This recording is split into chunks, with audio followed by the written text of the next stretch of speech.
दोस्तों नमस्कार, मेरा नाम रविकांत भारती है। आप जरा इस वीडियो को देखिए। देखिए, नफरती चिंटुओं ने ना सब बर्बाद कर रखा है। तेजस्वी यादव जी, नीतीश कुमार जी, आपने इस आदमी को शिक्षा मंत्री क्यों बनाया? यही रामचरितमानस हिंदू वर्ग का हर परिवार रट रहा है। गांव गांव माइक लगाकर रामायणें हो रही हैं, शंख बज रहे हैं, पंजीरी बट रही है। अगर रामचरितमानस में गलत लिखा हुआ है तो फिर अब तक मंत्री जी मुंह में दही जमा कर काहे बैठे थे? आपने वीडियो देखा। इस वीडियो में जो पत्रकार यह बोलती हुई नजर आ रही है, इनका नाम प्रज्ञा मिश्रा है और ये बहुत ही निष्पक्ष और बेबाक पत्रकारिता के लिए जानी जाती हैं। जब इनका जन्मदिन आया था तो मैं रविकांत भारती अपने पेज से भी इनके जन्मदिन की शुभकामनाएं और बधाई मैंने दिया था। तो प्रज्ञा मिश्रा का रिएक्शन आया है। बिहार के शिक्षा मंत्री ने जब से बयान दिया है चंद्रशेखर ने कि मनुस्मृति को बाबा साहब अम्बेडकर ने जलाया, वो कह रहे हैं रामचरितमानस की कुछ चौपाइयां जो है असमानतावादी हैं। वो कह रहे हैं गुरु गोलवालकर की जो बंच ऑफ थॉट है यह एक नफरती किताब है। इस तरह की जब से वह बात बोले हैं तब से कुछ लोग इनके पक्ष में तो कुछ लोग इनके विपक्ष में वीडियो बना रहे हैं।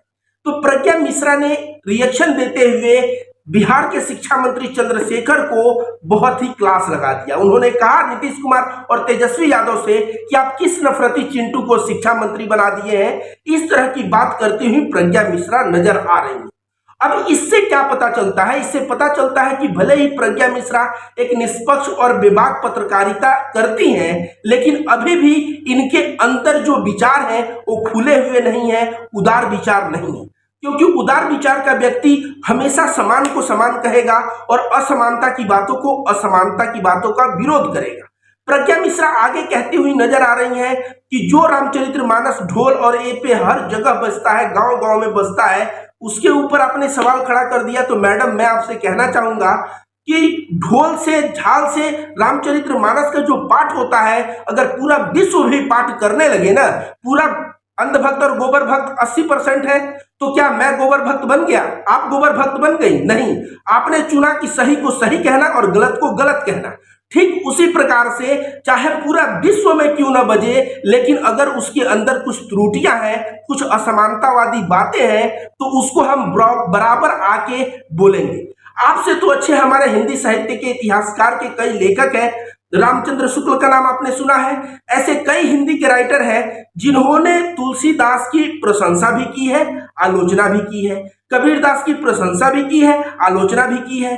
जैसे एग्जाम्पल के तौर पे जो तुलसीदास कह रहे हैं, अधम प्रवृत्ति का व्यक्ति ज्ञान लेने से जिस तरह सांप को दूध पिलाना होगा, इस तरह की बातों का विरोध एक नहीं कई ब्राह्मण जो है ना ब्राह्मण लेखक ने आलोचना इस पे किया है। और कबीरदास के ऊपर भी उन्होंने कहा नारी की झाई पड़त अंधा हो भुजंग, नारी की परछाई पढ़ने से सांप भी अंधा हो जाता है।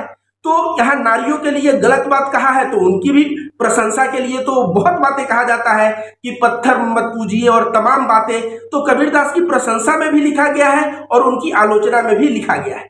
तो जब प्रशंसा और आलोचना लिखा जाता है तो व्यक्ति का दिमाग उदार होता है, वो सोचता है गलत को गलत और सही को सही कहता है। लेकिन आप यहाँ पे क्या कर रही हो? आप जो है गलत को सही ठहराने के लिए आप ऐसा तर्क दे रही हो कि हर एक लोग इस बात को गाते हैं तो इसके खिलाफ जो है आवाज नहीं उठाया जा सकता। इस तरह की मानसिकता को बदलना पड़ेगा।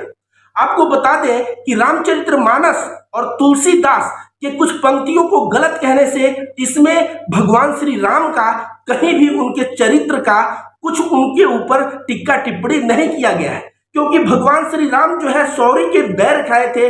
उन्होंने बताया कि एक दलित महिला का बैर खा के कि हम दलितों का जूठा भी खा सकते हैं। समानतावादी बातों को भगवान श्री राम के चरित्र में हम सभी देख सकते हैं। तो तुलसीदास ने रामचरितमानस लिखा, उसमें कुछ गलत लिखा तो उस पंक्तियों को और तुलसीदास को हम लोग बिल्कुल क्रिटिसाइज कर सकते हैं। लेकिन ऐसे क्रिटिसाइज करने के बजाय हम गलत का साथ दे के खड़े हो जाए तो लोग क्या कहेंगे पता है मैडम? लोग कहेंगे कि आप मिश्रा है ना, तो आपके अंदर मनुवादी सोच है और जिसकी वजह से आप ऐसा स्टेटमेंट दे रही हैं। लेकिन तुलसीदास भी डूबे थे तो इसके वजह से उनको कोई टारगेट नहीं करता, क्योंकि तुलसीदास ने बहुत सारी चीजें जो है ब्राह्मणों के खिलाफ भी लिखा। तो जो अच्छी बातें हैं वो अच्छी बातें हैं। प्रज्ञा जी आगे कहती हैं कि जो दलित के बच्चे ब्राह्मण के बच्चे एक स्कूल में जाते हैं तो वहां ये सोचेंगे कि इनके पूर्वजों ने हमारे ऊपर शोषण और अत्याचार किया है और उनसे नफरत करने लगेंगे। इससे दो छात्रों के बीच में वैमनस्यता बढ़ेगी, दो जातियों के बीच में जो खाई है वो खाई और गहरी होती जाएगी। तो मैडम बिल्कुल गहरी होगी आपका अगर यही रवैया रहा तो।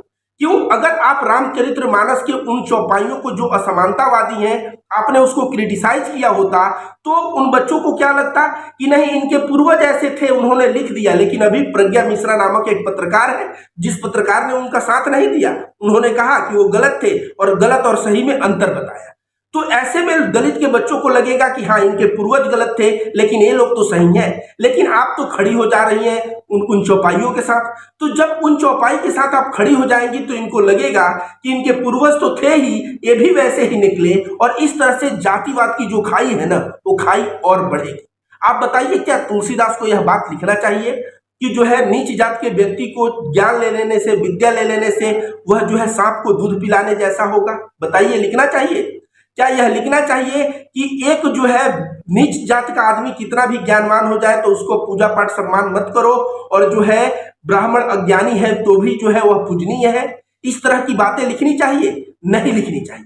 लेकिन आप प्रज्ञा मिश्रा होकर अगर इस तरह की बातें करेंगी तो कहीं ना कहीं जो अंबेडकरवादी विचारधारा के लोग हैं वह आप पे टैग लगा देंगे कि अभी भी आपके अंदर मनुवादी विचार है और अभी भी आपके अंदर जो है जातिवादिता है। इसलिए मैडम मैं कहूंगा कि आपको सोचना चाहिए, विचारना चाहिए और एक बेबाक और निष्पक्ष पत्रकार होने के नजरिए से भी मैं कह रहा हूं कि आपके खुले हुए विचारों को आपका परिचय देना चाहिए।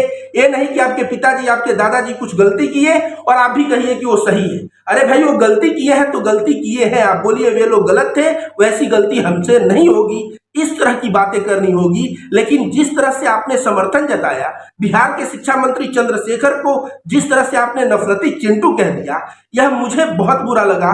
और आपको अगर ज्यादा शौक है तो मैडम आप जाके जो है ना बिहार के शिक्षा मंत्री के साथ डिबेट कर लीजिए। वो तो कह रहे हैं कि जो लोग बोल रहे हैं मेरा जिह्वा काट देंगे, जो लोग मेरी बुराई कर रहे हैं आमने सामने मुझसे तर्क पे आ जाए, तो उस वक्त तो आप तर्क पे जाएंगी नहीं। तो आपकी मैं फिर से कह रहा हूं कि जिस तरह आप पत्रकारिता करती हैं निष्पक्ष और बेबाक ढंग से, उस पत्रकारिता को मैं सैल्यूट करता हूं। आपके जन्मदिन पे भी अपने पेज से मैंने बधाई दिया था। लेकिन आज जो आपका स्टेटमेंट आया है यह स्टेटमेंट सही मायने में दर्शाता है कि अभी भी आपको अपनी सोच बदलने की जरूरत है।